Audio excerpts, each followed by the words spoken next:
Assalamualaikum warahmatullahi wabarakatuh. Alhamdulillah, alhamdulillahilladzi hadana li hada wa ma kunna linahtadiya laula an hadanallah.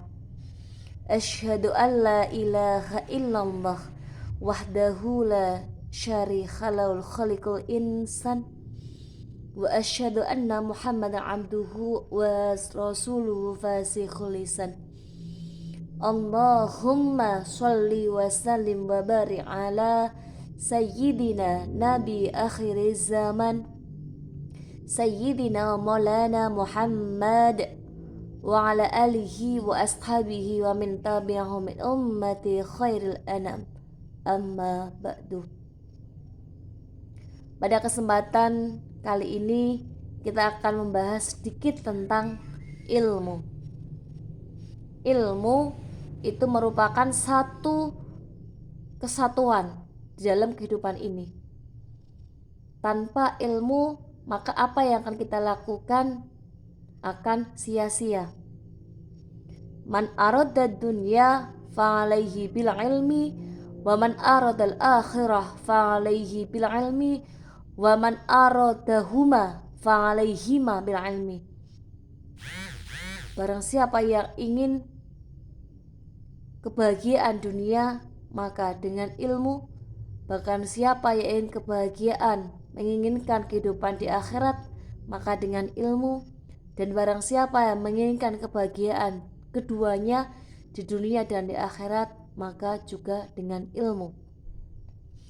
Dalam kehidupan ini begitu pentingnya ilmu, karena tanpa ilmu akan menjadi manusia yang tanpa tujuan.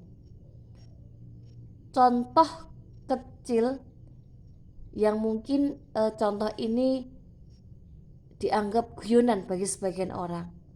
Sebagai contoh sederhana saja, ada dua pemuda, satu namanya Amin, kemudian yang kedua namanya Toha.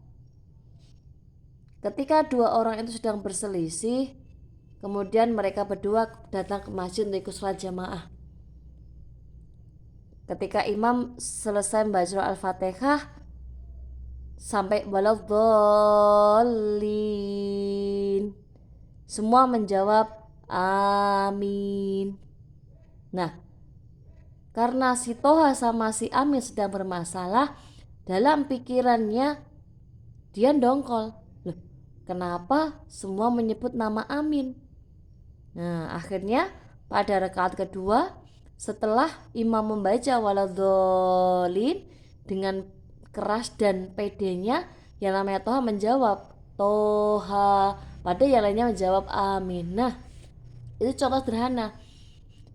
Kalau tidak tahu ilmunya, dirasa yang namanya Toha tadi semua sayang sama amin, sedangkan yang lain tidak pernah menyebut Toha setelah kata waladhdallin. Nah, itulah pentingnya ilmu.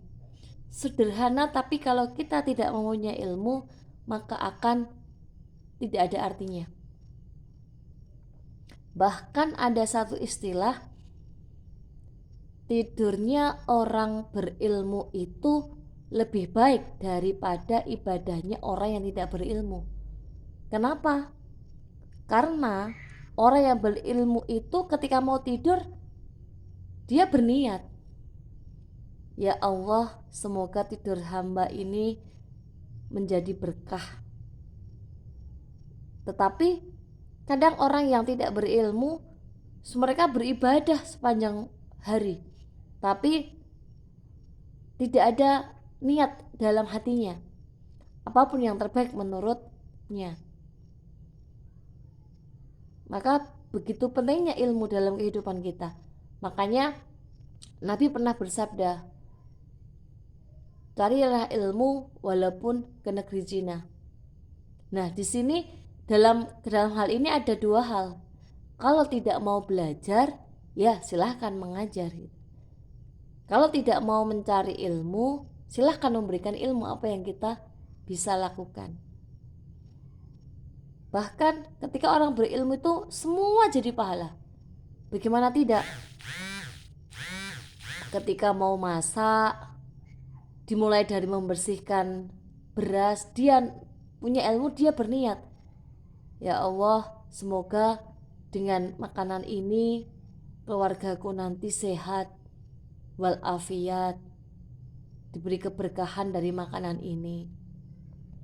Orang yang berilmu mau mencuci pakaian, ya Allah, semoga dengan saya mencuci ini sebagai sarana ibadah.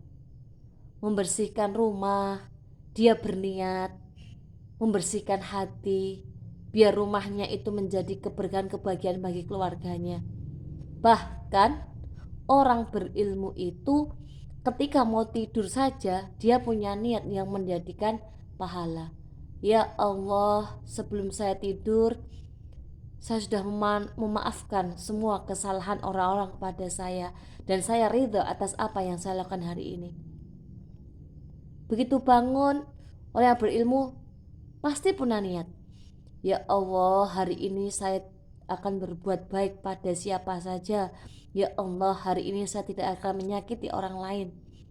Ya Allah, hari ini saya akan taat pada Engkau. Nah, itulah sedikit contoh orang yang berilmu. Semua yang dilakukan itu pasti ada niatnya. Tetapi bagi orang yang tidak berilmu, maka melakukan segala sesuatu itu akan mempunyai niat yang berbeda. Mungkin ibadah sepanjang masa, tapi mungkin niatnya ada yang tidak baik. Orang bersedekah niatnya tidak tulus. Itu karena memang banyak yang tidak mementingkan ilmu, tidak menggunakan ilmu dalam segala aspek kegiatannya. Nah, maka dari itu ilmu itu penting. Makanya ketika apalagi seorang ibu itu adalah madrasah pertama bagi anaknya. Maka ketika ibu itu mengajarkan suatu kebaikan, maka akan menjadikan pahala kelak baginya yang akan ditiru oleh anak-anaknya. Makanya seorang ibu itu prihat, dalam bahasa Jawa, prihatine luweh akeh dibanding dengan seorang ayah. Contoh sederhana aja, setiap habis sholat anaknya disebut satu-satu, dibacakan Fatihah, didoakan setiap saat. Karena ibu tuh tahu bahwa keberhasilan anaknya tergantung ridha kepada ridha dari kedua orang tuanya. Itulah pentingnya bagaimana mempunyai ilmu dalam kehidupan ini. Makanya segala sesuatu yang ada dalam kehidupan ini semua harus berilmu, semua masih dalam proses belajar. Semoga apa yang saya sampaikan pada kesempatan kali ini bisa memberikan manfaat kepada diri saya pada khususnya, dan selebihnya bagi yang mendengarkan ini. Ila liqa ma'asalamah wa wal mustaqim ila tariqil jinan. Wassalamualaikum warahmatullahi wabarakatuh.